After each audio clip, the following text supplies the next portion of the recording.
श्री महालक्ष्मी महासरस्वती महाकाली त्रिगुणात्मिका कुंडलिनी साक्षात् श्री आदिशक्ति माताजी श्री निर्मला देव्यै नमो। ओम त्वमेव साक्षात् श्री कलकी साक्षात् श्री आदिशक्ति माताजी श्री निर्मला देव्यै नमो नमः।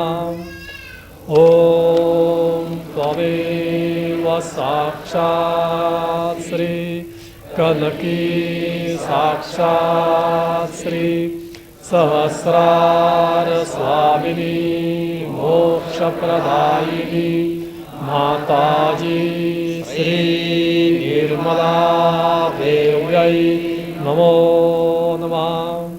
श्री निर्मला देव्यै नमो नमः। श्री निर्मला देवी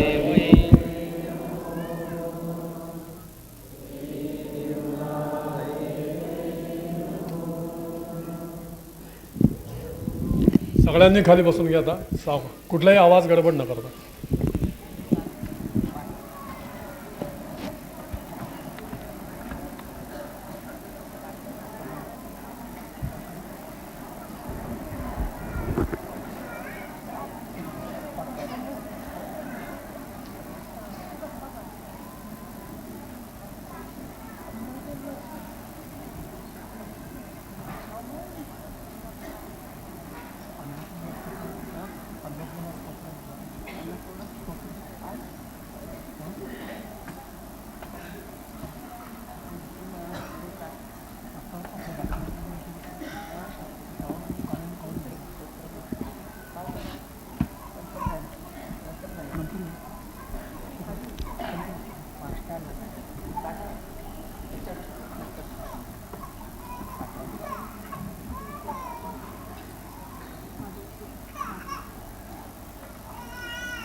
आनंद करी वराभय करी सौंदर्य रत्नाकरी निर्धुता अखिल घोर पाशनि करी प्रत्यक्ष माहेश्वरी प्रालेयाचल वंश पावन करी काशीपुराधीश्वरी भिक्षां देहि कृपावलंबन करी माता अन्नपूर्णेश्वरी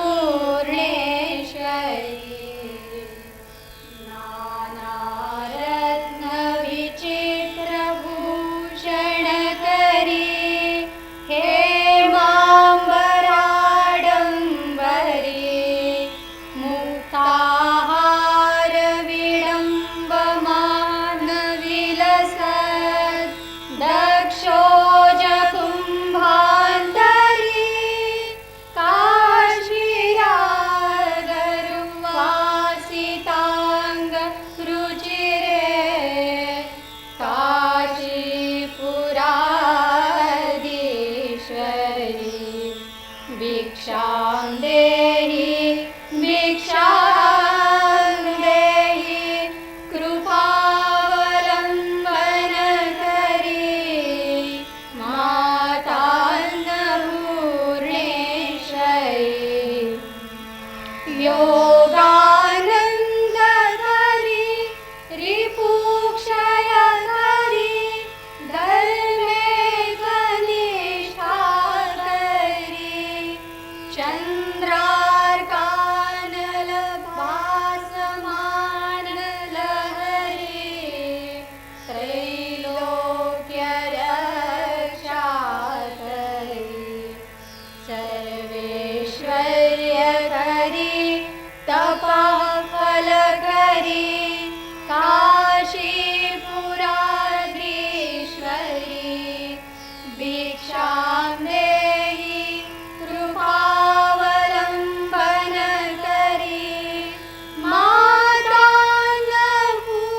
मातान्नपूर्णेश्वरी मातान्नपूर्णेश्वरी कैलासाचल कंदरालय करी गौरी उमाशंकरी कौमारी निगमार्थ गोचर करी कांकार बीजाक्षरी मोक्षद्वारक पाठ शाटन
हिंदी भाषेत थोडंसं बोलणार आहे आणि नंतर मराठी भाषेत बोलू. हिंदी भाषा शिकण्याचा प्रयत्न सर्वांनी केला पाहिजे, कारण ही आपली राष्ट्रभाषा आहे.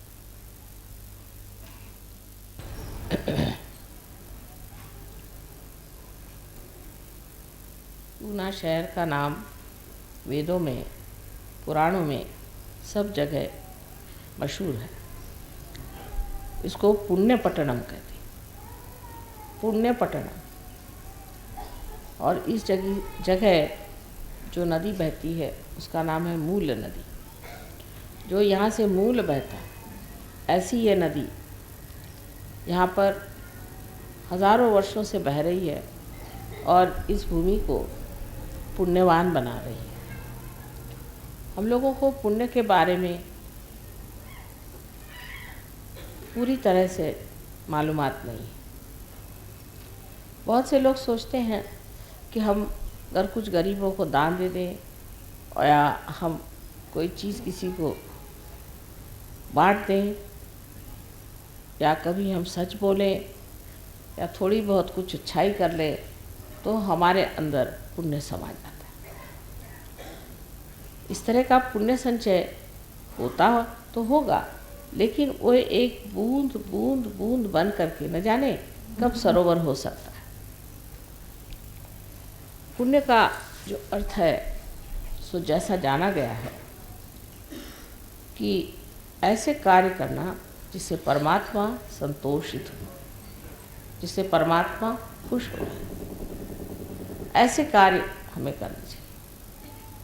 और जो आदमी ऐसे कार्य करता है वही पुण्यवान आत्मा होता है, क्योंकि जब वो परमात्मा को खुश कर देता है तो उस पर जो आशीर्वाद परमात्मा के आते हैं वो उसको पुण्यवान बना देते हैं. परमात्मा की जो शक्तियाँ उसके अंदर आ जाती हैं वो उसके अंदर एक नई चेतना कहिए या नया व्यक्तित्व कहिए, एक नई हैसियत कहिए, प्रकट करती है. उस हैसियत में मनुष्य ऐसा हो जाता है कि जो वो कहीं भी जाए, किसी भी घर में जाए, किसी भी दालान में जाए, किसी आंगन में जाए, किसी देश में जाए, विदेश में जाए, जहाँ भी जाए वहाँ परमात्मा का आशीर्वाद झरने लग जाता है. जैसे कि एक छत्र छाया सी उसकी बन जाती है, ऐसे पुण्यवान पुरुष कहीं भी रहते हैं, उस जगह किसी भी तरह का प्रकोप होना हो तो वो टल जाता है. वैसे लोग जब कभी शहर में, जंगलों में कहीं भी घूमते रहे तो वहाँ जितनी भी दुर्घटनाएं होने वाली थी वो सब खत्म हो जाती. सो इस पुण्य नगरी में इन्होंने जन्म लिया है वो विशेष पुण्य लोग हैं, पुण्यवान लोग हैं. और इस पुण्याई में उन्होंने यहाँ जो कुछ पाया है उसे उन्हें अब आगे पाने का है. लेकिन जब पुण्यवान मनुष्य पुण्य नगरी में पैदा होता है तो वो अपने को दूसरों के साथ तौलने लग जाता है. वो ये सोचता है कि देखो हमने तो इतना पुण्य किया इसलिए हम यहाँ पैदा हुए, लेकिन यहाँ पे जो लोगों के पास पैसा है, जिनके पास धन दौलत है, वो तो दूसरे ही लोग, वो तो परमात्मा को भी नहीं जानते, भगवान को भी नहीं मानते और पूजा अर्चा भी नहीं करते, पर इनके पास तो इतना पैसा है, इतने धनवान लोग हैं, ये तो इतने सुखी लोग, तो हम क्यों इतने दुखी? अगर हम पुण्यवान हैं तो हम दुखी क्यों? ऐसा उसके दिमाग में विचार आता है.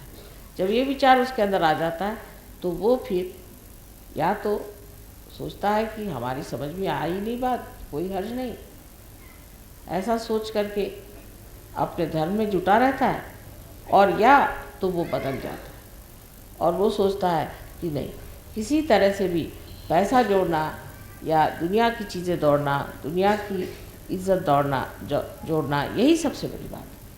और उसी नई एक नए दौर में वो दौड़ने लग जाता है. तब उसका पुण्य क्षय हो जाता है, उसका सारा पुण्य जो है वो नष्ट हो जाता है.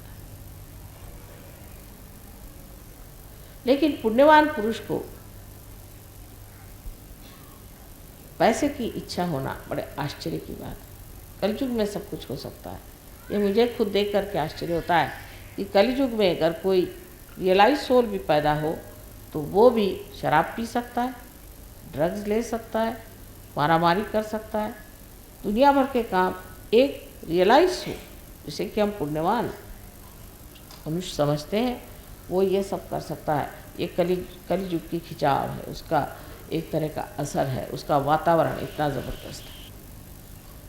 पुण्यवान मनुष्य भी जब संसार में आता है और जब इस चीज़ की तरफ में उसकी नज़र जाती है तो वो उधर खिंच जाता है और उसके अंदर ये कमज़ोरियाँ धीरे धीरे आने लग जाती हैं। ये कलयुग की एक बड़ी भारी हमारे ऊपर में दहशत है, लेकिन इसका एक दूसरा इलाज है। ये जो दहशत हमारे ऊपर है और जो हमारे पर कलयुग छाया हुआ है, ये अगर सोच विचार किया जाए तो क्यों आया? कलयुग आने की ज़रूरत क्या है? अगर कलयुग आया है तो उसका भी तो कोई कारण होना चाहिए। उसके बारे में एक दमयंती आख्यान में लिखा हुआ है कि एक बार दमयंती के पति नल को कली मिल गया, उसने उसे पकड़ लिया। उसे कहा कि देखो, तुमने हमारे पत्नी से विछोह कराया था और इतना हमें दुख दर्द दिया, अब मैं तुम्हें मार डालूँ। तो कली ने कहा कि हाँ भाई, ये तो बात सही है, तुम चाहो तो मुझे मार डालो, लेकिन मेरा भी एक महात्म्य है। उसने कहा तुम्हारा क्या महात्म्य हो सकता है? तुम तो सब दुनिया में भ्रम डालते हो, उनको भी भ्रम में फंसा देते हो और गलत रास्ते पर लोग चले जाते हो। तो उन्होंने कहा कि महात्म्य बहुत बड़ा है कि जब ऐसा होता है और ऐसी हालत में ही मनुष्य की अग्नि परीक्षा होती है, उस वक्त ही वो जाना जाता है कि आदमी कितना सच्चा है या कितना झूठा है। इसी तरह से पहचाना जा सकता है कि आदमी में कितना पुण्य है और कितना अपुण्य है।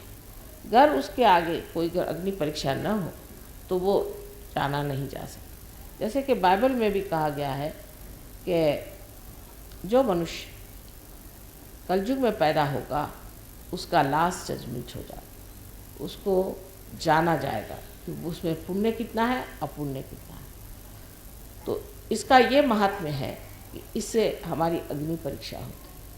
और उसने ये भी कहा कि इतना ही नहीं कि अग्नि परीक्षा होगी, ह्यावेळेला फोटो घेऊ नका, जरा कोण आहे बस तिकडे दारा।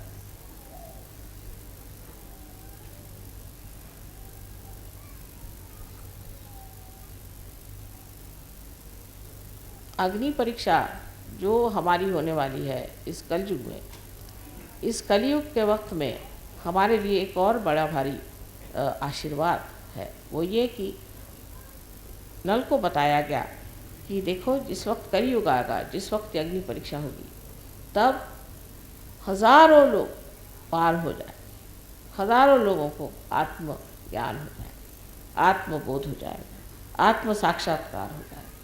और इस आत्म साक्षात्कार के सहारे वो एक नई जिंदगी को प्राप्त होंगे और उनमें परिवर्तन हो जाए।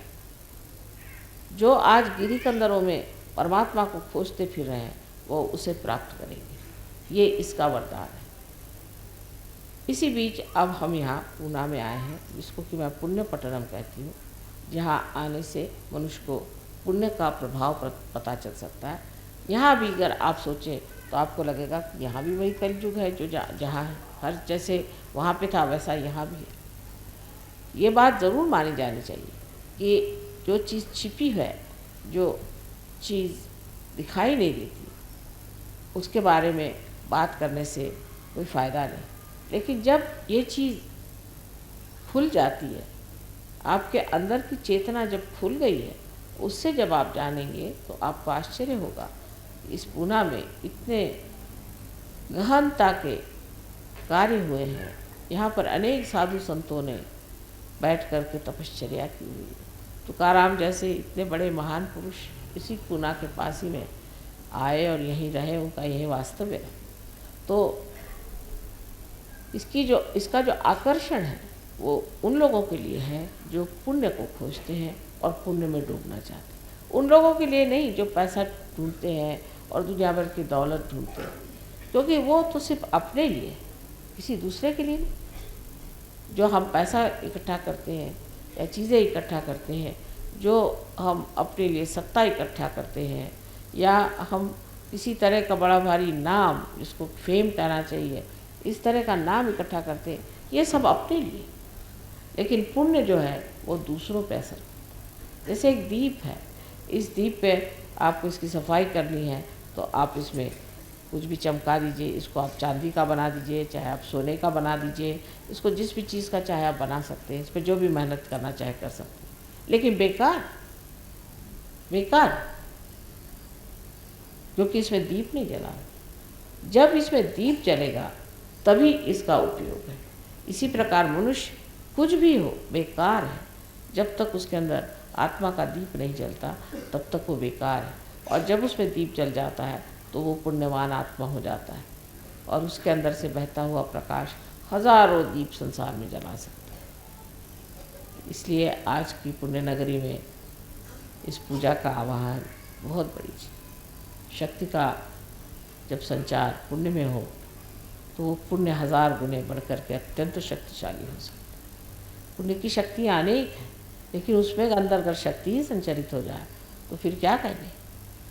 पुण्य अभी तक जो लोगों ने जाना है वो ऐसा ही है कि पुण्यवान लोग जो होते हैं उनको सब लोग सताते हैं, उनको परेशान करते हैं, उनके पास कोई धन संपत्ति नहीं होती, उनके पास किसी तरह का कोई संरक्षण प्रोटेक्शन नहीं होता है, वो हर समय दबे रहते हैं लोगों से, और उनको जो चाहे वो खींच ले जाता है, जो चाहे उन्हें बेवकूफ़ बना सकता है। लेकिन शक्ति का संचार होते ही इस पुण्य से वो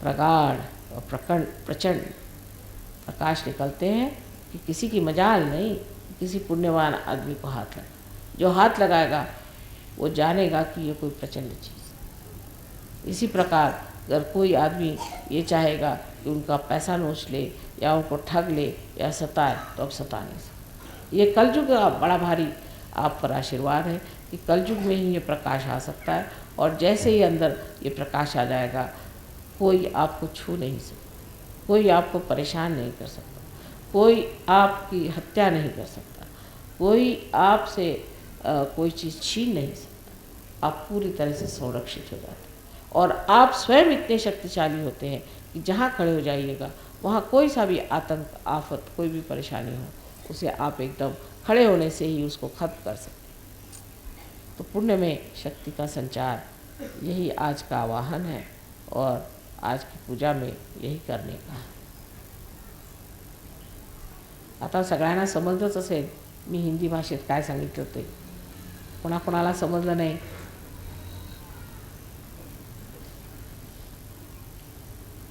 भाषेला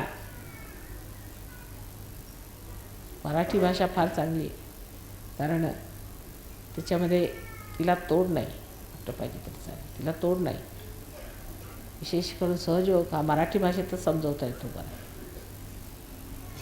आणि ह्या ज्या गोष्टी मी हिंदी सांगितल्या त्याला कारणच आहे की हिंदी लोकांमध्ये तुम्हाला आश्चर्य वाटेल की आपल्या संस्कृतीबद्दल फार कमी माहिती, त्यांच्या भाषेतच नाही, त्यांना काही माहीतच नाही।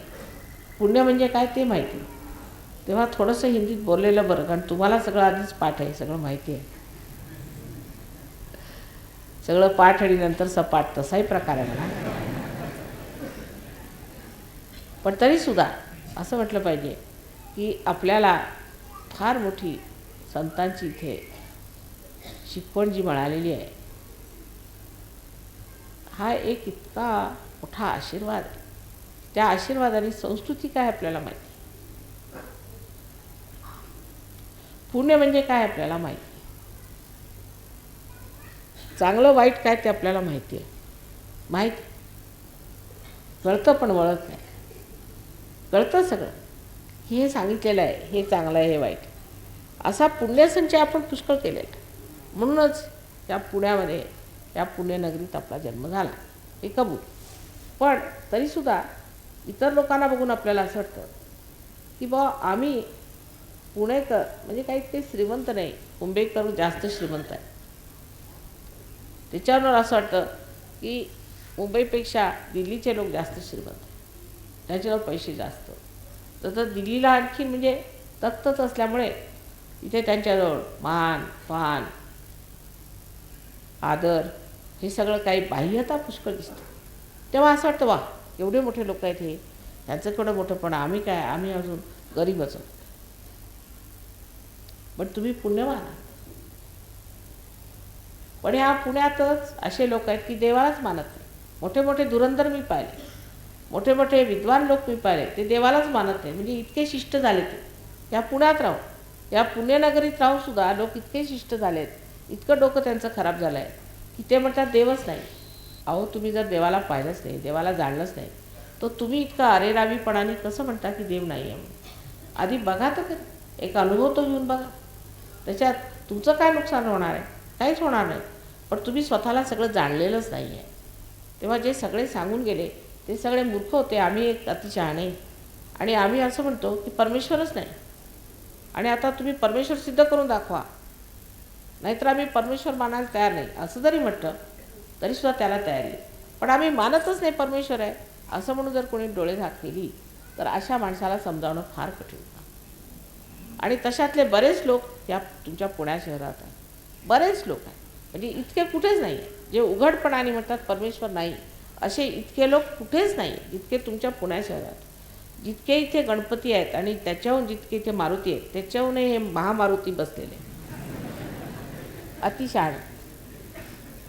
आणि त्यांना असा पूर्ण विश्वास आहे की आम्ही जे म्हणतो ते अगदी खरं आहे, आम्ही अति हुशार लोक आहोत, आम्हाला सगळं शास्त्र माहिती आहे, आम्ही अगदी विद्वान आहोत आणि सगळं खोटं आहे, याच्यात काय अर्थ.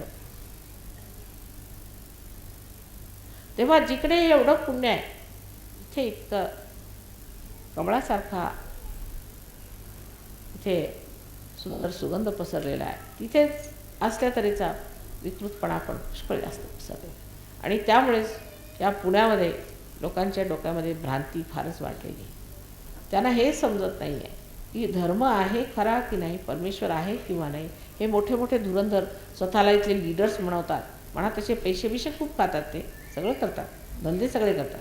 पण ते बरं आहे, ते म्हणतात आमचा जर परमेश्वरावरच विश्वास नाही आणि धर्मावरही विश्वास आहे तर आम्ही चांगलेपणाने कशाला राहायचं, कसंही राहिलं तरी चालेल, आम्ही मॉडर्न झालो. अशी मंडळी पुण्याला जास्त आहेत मुंबईपेक्षा. तुम्हाला आश्चर्य वाटेल, मुंबईला लोक तरी भितात, इतकं कोणी बोलणारं मी पाहिलं नाही.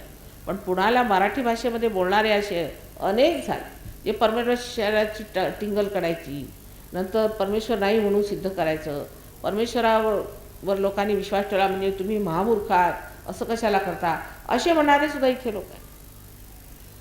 मग असे असल्यावरती जर समजा एखाद्या बोटीला एक जरी भोक पडलं तर ती बुडते, आणि ते इतकी भोकं असल्यावर त्या पुण्याचं काय होणार. त्यात भर घातलेली आहे भिकारड्या लोकांनी. म्हणजे भिकारडे लोक म्हणजे असे की आम्ही सहयोगात सुद्धा लोक भितात. पुण्याच्या लोकांना बोलवायचं म्हणजे माताजी पुष्कळशी असेच लोक ना, तुम्ही बघा. मग त्यांचं कसं करायचं, म्हणजे भितात त्या गोष्टीला, हे भिकारडेपणा करायचं. आम्हाला अनुभव इथला असाच आहे. इथे आलं की लोक आपले फुकटात जर जेवायला मिळालं तर उत्तम, माताजी करतात, मग काय माताजी पैसे द्यायला तयार आहेत, मग कशाला. ही एक प्रवृत्ती म्हणजे मनाची श्रीमंती नाही. आणि ही येण्याचं कारणसुद्धा हेच आहे की जे पुण्य पुण्य म्हणून शिकवतात, ज्या लोकांनी पुण्य पुण्य म्हणून करा म्हटलेलं आहे, जे लोक तुमच्यासमोर येऊन प्रवचनं करतात आणि सगळं काय करतात, ते स्वतः पैशाच्या मागे असल्यामुळे बाकीच्या लोकांना असं वाटतं की हे तरी काय मोठं आम्हाला ब्रह्मज्ञान सांगायला बसले आहे, पण स्वतः हे असेच आहे. तेव्हा सर्व जनतेमध्ये या दोन्ही गोष्टींचा परिणाम झालेला आहे. एक तर जे धर्मप्रवर्तक आहेत किंवा धर्माबद्दल बोलतात ते स्वतः तुमचे पैसे खातात. हां, तुम्हाला काय पाहिजे असं विचार, काय पाहिजे, मुलगा पाहिजे ना, चालेल, पण 100 रुपये मिळू. आणि जर तुम्ही 50 रुपये दिले तर तुम्हाला मुलगी होणार नाही. बाबा 100 काय, तुम्ही 108 घ्या, पण आम्हाला मुलगाच पाहिजे. कशाला मुलगा, म्हणजे उद्या पैशाला बरा, सुनेने हाकलून लावलेलं कुणाच्या लक्षात येणार नाही, पण त्यासाठी म्हणून आम्हाला मुलगा पाहिजे, कारण आम्हाला पैसे कमवता असला पाहिजे. आणि त्याने मग दरिद्रता वाढत गेली आणि ती दरिद्रता स्वभावात सुद्धा आली. कारण सगळीकडे तुम्ही रोज आता हजारो देवळं आहेत, हजारो देवळं, प्रत्येक देवळात गेलं किंवा देवाला पैसे घाला. त्या देवाला काही पैसे समजतात का? कधी देवाला पैसे समजतात? त्यांनी कधी पैसे पाहिले आहेत का? काय असतात तो प्रकार. त्यांना पैसे घाला देवाला, इथे 4 पैसे तुम्ही इथे घाला, इथे 1 पैसा घाला म्हणजे झालं. पूजा करायची म्हणजे काय, केवढा मोठा तुम्ही नारळ आणा, त्यातले आम्ही तुम्हाला एवढा नारळ देतो, बाकी सगळं आमच्या पोटात. हे रोज अगदी बघून बघून माणसाच्या मनाची जी श्रद्धा, जिच्यामध्ये आंतरिकता असायला पाहिजे, त्याच्यामध्ये स्वच्छता असायला पाहिजे, त्याच्यामध्ये विश्वास असायला पाहिजे. त्याच्या जागी फक्त हे की हा आता आहे ना, देखल्या देवा देव दंडवत, बस, त्याच्या पुढे काय नाही. ही एक प्रवृत्ती आल्यामुळे, पैसा सगळं काय झाल्यामुळे कसंही मिळाला तरी चालेल.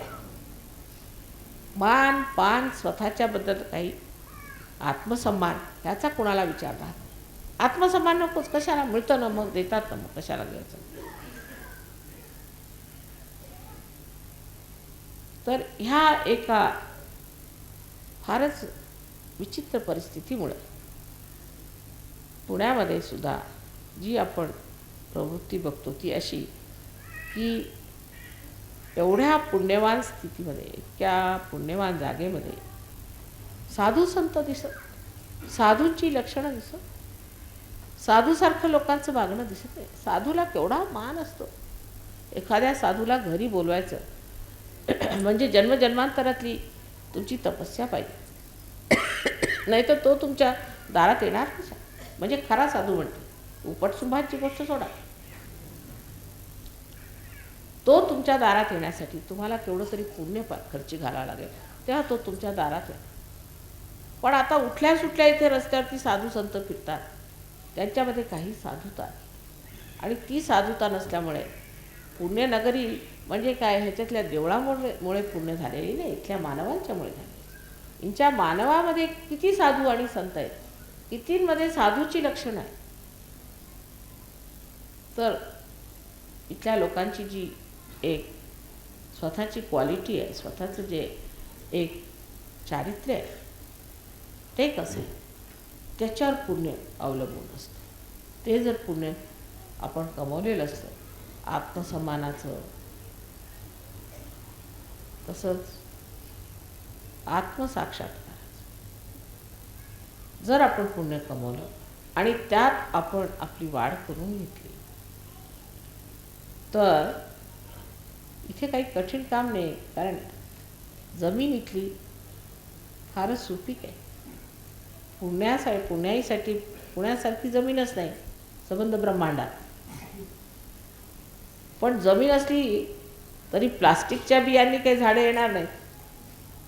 आणि प्लास्टिकच्या बिया लावून ठेवल्यात तुम्ही तर करायचं काय आम्ही. अत्यंत सुपीक जमीन आहे. पण डोकीसुद्धा इतकी सुपीक आहे तिथे की त्या सुपीकपणामध्ये जे जे निघालेलं आहे ते तुम्हाला सांगितलं मी आधी, की देवावर विश्वास ठेवायचा नाही. देव म्हणजे कोण, वाह्यातासारखं काहीतरी, म्हणजे अत्यंत ज्याला म्हणतो ना आपण अत्यंत कमी दर्जाचं असं लिखाणसुद्धा लोकांनी करून ठेवलेलं. देवाची टिंगल करायची जसं का त्यांच्या खिशातच बसला नाही. त्याच्याबद्दल काही आदर काहीसुद्धा. दुसरे लोक जे सांगितले मी की त्यांनी धर्माच्या नावावरती इथे इतकी कमाई केली, लोकांना इतकं दिशाभूलीत घातलेलं आहे. तर तऱ्हेचे इथे प्रकार आम्ही पाहिले. इथे पुण्याला जेव्हा मी पहिल्यांदा आले होते तेव्हा माझ्या प्रोग्रामला एक बाई आल्या होत्या, पुष्कळ लोक होते. त्यांच्या अंगात भूत आलं, त्या लागल्या हू करायला. सगळ्या बायका कुंकू लावायला धावल्या त्यांना पहिल्यांदा मी पाहिलं की हा प्रकार काय मूर्खपणाचा आहे. तिच्या अंगात भूत आलं, तिला कुंकू लावायला कशाला धावून राहिले, तिच्या पायावर पडायला लागले. तर मी एकदम लाईट्सच गेल्या नशिबाने आणि मी मागावर दारातून निघून आले. म्हटलं या लोकांना काय सांगावं. म्हणजे हे सगळं असून त्याशिवाय महामूर्खपणा पण. म्हणजे एका बाईच्या अंगात आलं तर ते अंगात येतं हे त्याच्या लक्षात येतं. अंगात आलं म्हणजे देवी आली. अहो देवी कोणाच्या अंगात, त्याला काही सोपं काम आहे का, फार कठीण काम आहे. देवीला झेपू शकतं का कोणचंही अंग. अंगात म्हणजे देवी आली आणि ही देवी नंतर मग भांडी घासते, लोकांची धुणी धुते आणि पैसे मारते आणि मग तिच्या अंगात देवी येते. हा जो धर्मभोळेपणा किंवा बाबळेपणा म्हणा, पण मी ह्याला महामूर्खपणा म्हणे, हा इतका जास्त आहे की त्याच्यामुळे लोकांना दिशाभूलच म्हटली नाही पाहिजे, पण एक तऱ्हेची भ्रांती आलेली. आमच्या इथे पुष्कळ अशा लेडीज येत होत्या की ज्यांच्या अंगात येत असेल, देवी यायची, त्यांना सगळं व्हायचं आणि झीटून पडायचे. माझ्यासमोर आल्या की झीट यायची त्यांना. म्हणजे प्रोग्रामच करणं कठीण झालं होतं. तेव्हा म्हटलं ह्या पुण्यनगरीत एवढी भूतं कुठं आली बाबा, तमके बुवा असं का. आणि मग त्या बुवानी केलं काय, नाही फक्त अंगारा दिला मला, हो का, तुम्ही काय केलं, मी खाल्ला तो झालं. म्हणजे अशा तऱ्हेचे त्याला म्हणायचे स्त्री आचार आणि ब्राह्मणाचार, ह्याच्यामध्ये हा संबंध पुण्यात डुबून गेला. तेव्हा धर्माचा हा तुम्ही निकाल लावला आणि बाकी परमेश्वराची तर तुम्ही गोष्टच काढू नका. कारण परमेश्वराच्या गोष्टीबद्दल अतिशहाणे बसलेलेच आहेत सांगायला की परमेश्वर म्हणजे नाहीच आहे, सायन्स म्हणजे सगळं काही.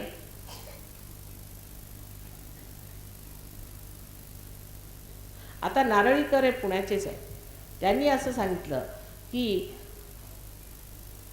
ह्या ज्या संबंध सृष्टीला जे कार्य करते इथं, त्याच्यामध्ये इंटेलिजन्स आहे, त्याला डोकं आहे. ही पहिली गोष्ट त्यांनी सांगितली. सायंटिस्ट आहे मग पुण्यातला आहे, तेव्हा त्याच्या डोक्यात आली ही गोष्ट. पण तरी सायंटिस्ट जाणार कुठपर्यंत.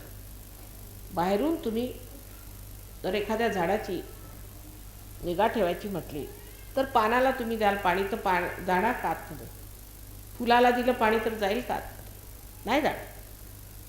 तुम्हाला त्याच्या मुळातच पाणी घालायला पाहिजे आणि त्याच्या मुळात पाणी घालण्यासाठी तुम्हाला उतरायला पाहिजे आणि त्यासाठी तुम्हाला सुद्धा सूक्ष्म झालं पाहिजे. ती सूक्ष्मता आल्याशिवाय तुम्ही काहीही कार्य केलं ते बाह्यातलं आहे, सगळं बाह्यात राहून जातं. पण इतकं बाह्यात आलेलं आहे की पुण्यवान शोधून सापडत नाही. मग ते झालं सगळं काही व्यवस्थित म्हटलं पाहिजे की संबंध भूतांचं राज्य जरी म्हटलं तरी ते व्यवस्थित होऊ शकतं, किंवा शैतानाचं म्हटलं तर त्याचंही होऊ शकतं, व्यवस्थित होऊ शकतं. पण तरीसुद्धा ही भूमी इतकी कडक आहे की कोणी आले तर त्यांना हाकलून लावते, फेकून लावते, त्यांचं जाळपोळ करते. त्या भूमीचं हे वैशिष्ट्य. पण हे सगळं असून सुद्धा एक जर आपण एवढं लक्षात ठेवलं की आपण अशा महान भूमीमध्ये जन्माला आलो जी संबंध ब्रह्मांडामध्ये पुण्यवान आहे. आता ह्याच्याहून श्रीमंती काय असतात, ह्याच्याहून मोठेपणा काय असतात, ह्याच्याहून मान आदर काय असतात. अहो तुमच्या पुण्याच्या मातीचं एवढं महत्त्व आहे. लोक इथून सगळे पुण्याची माती घेऊन गेले, तुम्हाला माहिती नाही. आम्ही लंडनला ते आता आश्रम बांधा तर तिथे माती घेऊन आले. म्हटले माती कुठं आणली, म्हणे पुण्याची आम्ही माती घेऊन आलो. त्यांना अक्कल आहे तुमची आणि इथे अतिशहाणे सांगतात की देव नाही. आणि ती माती घातली त्यांनी. आपल्याला त्याचे आता तरी मी किती वर्णन करून सांगितलं, किती म्हटलं तरी तुम्ही म्हणाल माताजी ह्याचा साक्षात द्या, तर देऊ का सर. कारण ह्या सर्व गोष्टी मध्ये मध्ये असल्यामुळे तुम्हाला ह्याच दिसतात. कारण ह्या ढोबळ आहेत ना, ह्या बाह्यातल्या आहेत ना, ग्रोस आहेत ना. सूक्ष्मातलं दिसायला सूक्ष्म आला पाहिजे. तुम्ही सूक्ष्म झाला म्हणजे मी काय म्हणते ते सगळं तुम्हाला कळेल, म्हणून सूक्ष्म व्हायला पाहिजे. तेव्हाच मी म्हटलं की या पुण्यनगरीमध्ये शक्तीचा संचार झाला पाहिजे. आता पैशाचाच विचार इतका, तो विचार सोडला पाहिजे. शक्तीने लक्ष्मी मिळते, मिळणार. पण लक्ष्मीसाठी आम्ही पूजेला आलो असं जर म्हटलं तर मुळीच मिळणार नाही. लक्ष्मीचा प्रसाद तुम्हाला आपोआप सहज मिळू शकतो आणि पुष्कळांना मिळालाही आहे. पण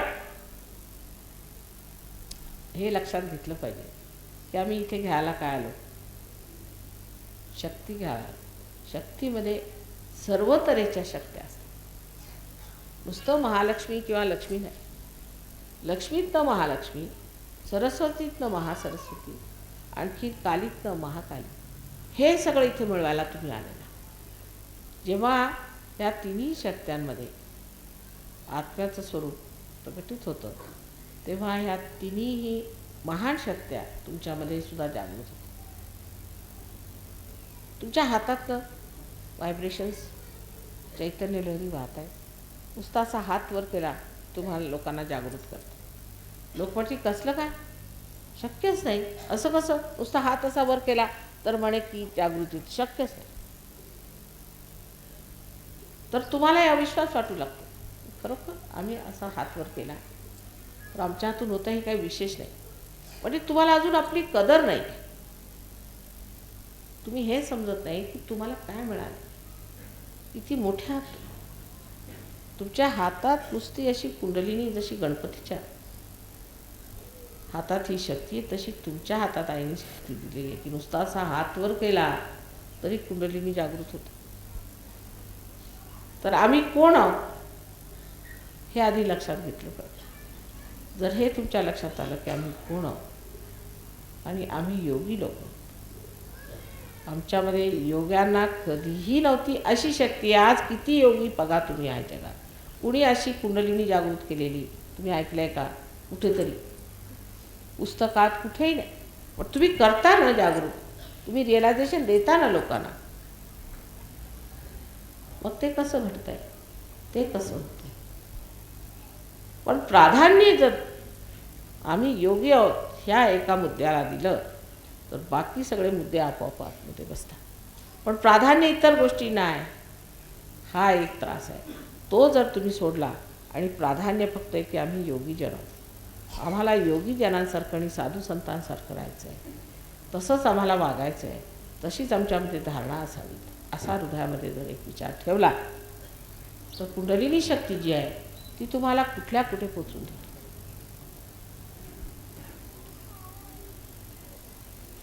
कारण आपल्याला इतकं सहज मिळालं आहे.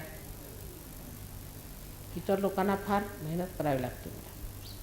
पुण्याला विशेष करून रस्त्यावरही चाललेला मनुष्य असला त्याच्याकडे एक नजर केली तर त्याची कुंडलिनी चढते. ही गोष्ट खरी. पण जितकी सहज मिळते तितकीच त्याची कदर नाही, किंमत कळत नाही. विनामूल्य विना मेहनत ही वस्तू मिळाल्यामुळे त्याची किंमत कळत आहे आणि स्वतःचीही किंमत कळत आहे.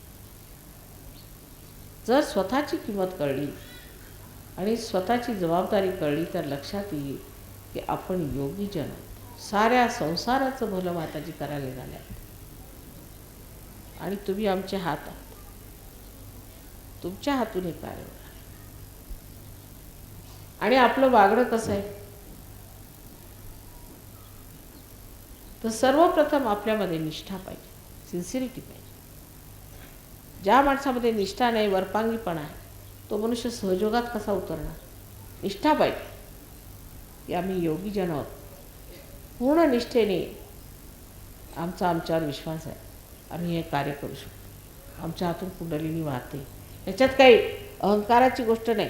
तुम्ही जर म्हणाल की आम्ही हिंदू, मुसलमान, ख्रिश्चन आहोत, ही खोटी गोष्ट आहे. हे काहीतरी बाह्यातलं लावून घेतलेलं सर्टिफिकेट आहे. तुम्ही कोणी असू शकता. म्हणजे खरं आहे ते एकच आहे की तुम्ही योगी आहात. ही तुमची खरी जात, हा तुमचा खरा धर्म आहे, हे तुमचं खरं व्यक्तित्व आहे. आणि त्यात पूर्णपणे विश्वास ठेवून निष्ठेने असा विचार केला पाहिजे ह्या पलीकडे मला काहीही नको. जे मिळवायचं ते हेच, त्याच्या पलीकडे आम्हाला काही नको. मग त्याच्यातच सगळं मिळतं, त्याच्याच खोलात, त्याच्याच गहनात, त्याच्याच उत्तरात सगळं तुम्हाला मिळतं. पण अजूनही माझी आई अशी, माझी बहीण तशी, माझ्या मुलाला हे झालं, एक हे झालं, नाहीतर आमच्याकडे ही प्रॉपर्टी पाहिजे ते. माझ्या भावाचं तसं नीच करून द्या माताजी, तर माझ्या काकांचं तसं नीच करून. त्या गुंतागुंतीचे प्रश्न. बरं जुने आले ते जरासे बरे झाले आता, तर परत दुसरा लॉट आला, त्यांनी सुरू केलं तोच प्रकार की माझ्या आईला बरं नाही, माझ्या वडिलांना बरं नाही. अहो सगळ्यांना आई वडील आहेत, ते बरं आहे म्हणा एका अर्थाने. पण सहयोगाला कधी कधी फार बाधक होते, कारण सगळं लक्ष दुसरीकडे. जर तुम्ही ठीक झाले तर तुमचे आई वडील सगळे ठीक होतील. पण तुम्ही स्वतः ठीक व्हायला तयार नाही. आणखी तुमची अशी इच्छा आहे की सगळ्यांना माताजींनी ठीक करावं. म्हणजे ह्या गोष्टी इतक्या गहनात आहेत. त्या गहनतेत उतरताना लक्षात ठेवलं पाहिजे की आपण गहन आहोत की नाही, आपल्यामध्ये काही गहनता आहे की नाही, नाहीतर आपण संपूर्ण जाणार. एखाद्या विहिरीत जर तुम्हाला उतरायचं असलं तर तुम्हाला सुद्धा त्याची पूर्ण मर्यादा माहीत असायला पाहिजे. जर तुम्हाला पोहताच येत नसलं तर विहिरीत कशाला जायचं, तुम्ही संपून जाणार. त्या गहनतेत उतरण्यासाठी जी निष्णात व्यक्ती पाहिजे, ती मी आहे का, ते मी मिळवलं आहे का, असा विचार केला पाहिजे. पण नाही, माझ्या आईला बरं करा. अहो, तुमच्या आईला बरं करून तुम्हाला काय मिळणार आहे? स्वार्थ समजायचा आपला. काय मिळालं? तुमच्या आईला बरं केलं म्हणजे ती उठल्याबरोबर परत तुम्हाला रागवायला लागेल.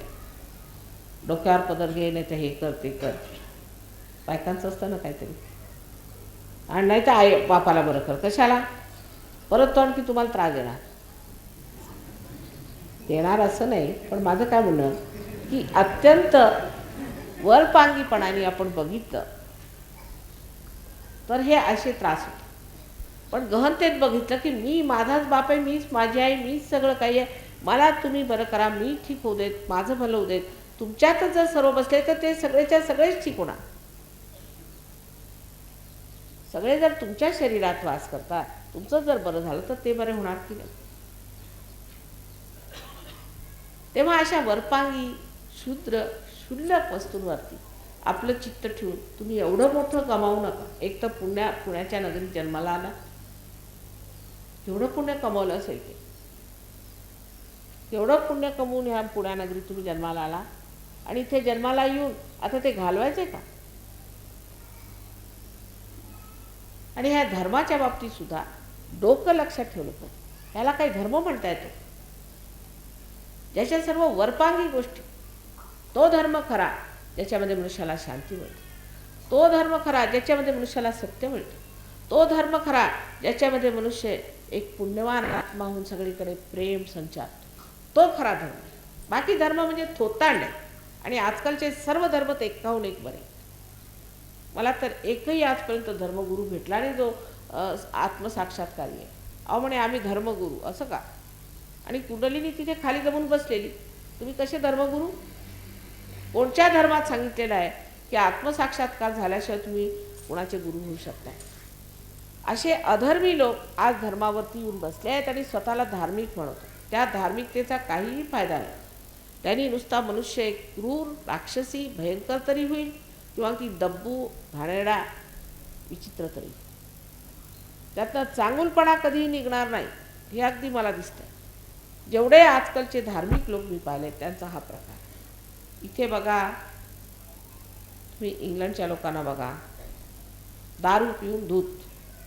कशाला म्हणे? आम्हाला आता चर्चला जायचं म्हणून आम्ही दारू प्यायला, असं का? दुसऱ्यांचं कशाला बघायचं? स्वतःच बघा आपल्या हिंदू धर्मातला प्रकार. नंतर आणखी नाहीत ना ख्रिश्चन लोक कामात न गेले, मुसलमान त्यांची वाट लावली, त्यांनी भांडत बसले, सगळी जगभर भांडतात. सिख लोक ते तिकडे मूर्खपणा करतात. कोणत्या धर्मात सांगा लोकांना डोकं ठीक आहे? सगळ्यांची डोकी खराब आहे. आपण कशाला त्या मूर्खांच्या बरोबर लागायचं? कोणीतरी आपल्याला शांती दिली का हृदयाला? सर्व धर्मांमध्ये हा प्रकार असल्यामुळे हे सगळे धर्म, सर्व धर्माणाम परित्यज्य मामेकम शरणं व्रज म्हटलंय एवढ्यासाठी. जो खरा धर्म आहे तो घेतला पाहिजे. आता एवढे मोठे मोठे झाले हे सगळे.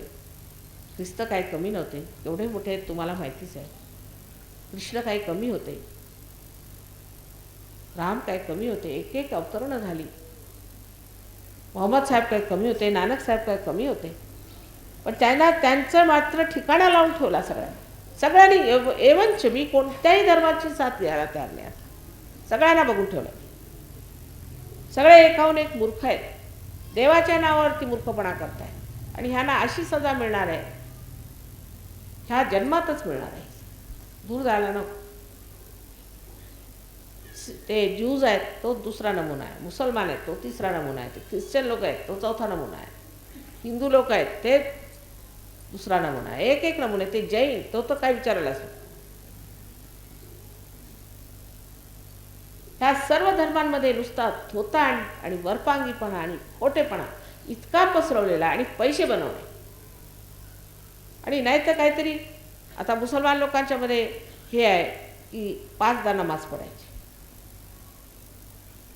बस नमाज पडली म्हणजे झालं. आणि त्याच्यानंतर वाटेल ते धंदे करा. आपापसात भांडून राहिले. हा देश त्याच्याशी भांडतोय, तो देश त्याच्याशी भांडतोय, पण सांगायची सोय नाही. मोहम्मद साहेबांनी सांगितलेलं आहे की अशी वेळ येणार आहे, त्याला ते कयामा असं म्हणतात. कयामा म्हणजे अशी वेळ येणार आहे ज्याच्या वेळेला मनुष्याचं पुनरुत्थान होईल. पुनरुत्थानाची जेव्हा वेळ येईल, रेझरेक्शनची जेव्हा वेळ येईल, त्यांचे हातपाय बोलतील आणि साक्षी देतील. हे सहयोग सगळं सांगून गेले. तेही म्हणत असतील त्या मूर्खांना सांगून गेलो मी. कोण मुसलमान आपल्याकडे येणार आहे? आलेत पण आता. हे असे धर्माची आपण वाट लावलेली आहे. देवळात जाऊन बघा. आजकाल परवा एक मुलगा आला होता, तो गांजा घेतो.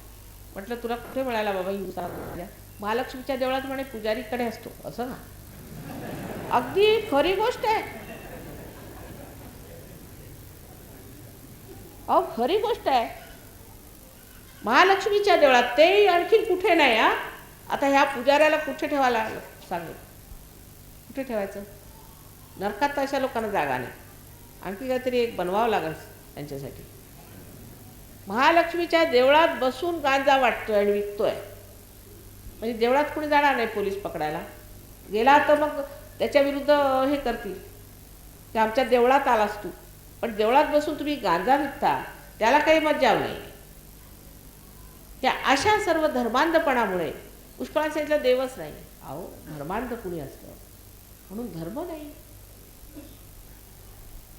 देवाच्या नावावर जर कुणी पैसे कमवले म्हणून काय देव नाही?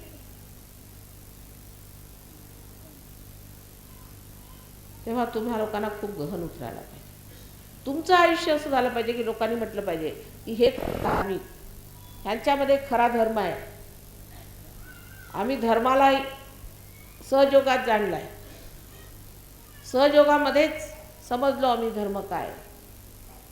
साक्षात्कार ही एक घटना आमच्यात घटित झालेली आहे. काही खोटं नाही. पण त्याच्यासाठी ते सांगण्यासाठी सुद्धा, समजवण्यासाठी सुद्धा तुम्ही गहन उतरा. तुमच्यात गहनता आहे. जर तुम्ही ती गहनता आणली नाही तर मात्र लोकांच्या समोर सांगून लोक म्हणतील राहू द्या, आम्ही पाहिले तुमचे सहयोगी कसे आहेत.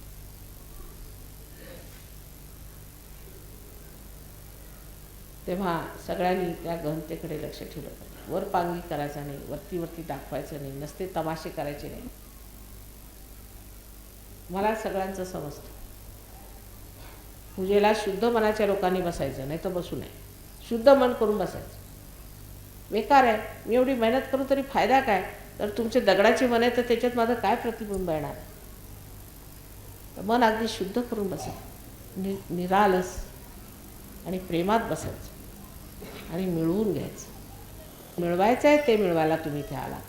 व्यर्थही ते वेळ घालायला तुम्ही आला नाही, हे लक्षात ठेवायचं. इथे खरा धर्म आपल्यामध्ये जागृत करण्यासाठी आणि सत्य आपल्यामध्ये प्रकट करण्यासाठी तुम्ही आलेला. त्याच्यासाठी आज तुम्ही शक्तीची पूजा मांडलेली आहे. आजची शक्तीची पूजा विशेष आहे, कारण यावेळेला शक्ती जी आहे तिला आपण म्हणतो गौरी स्वरूप आहे. गौरी म्हणजे साक्षात कुंडलिनी. कौमार्य अवस्थेत आहे. कौमार्य अवस्थेत तुम्ही तिची पूजा मांडलेली आहे. आणि कौमार्याचा अर्थ असा आहे की अबोधिता, इनसेन्स, त्याची जागृती. जसा गणपती तसाच शक्तीची जी कुमारी अवस्था आहे ते गणपतीचं वरदान. तेव्हा असा मनामध्ये विचार करून किती निरालसता, तो शौच म्हणा किंवा ती निर्मलता आमच्यामध्ये पूर्णपणे रुजली पाहिजे. आतून बाहेरून आम्ही एक स्वच्छ झालो पाहिजे. त्या गहनतेत आपण आत्म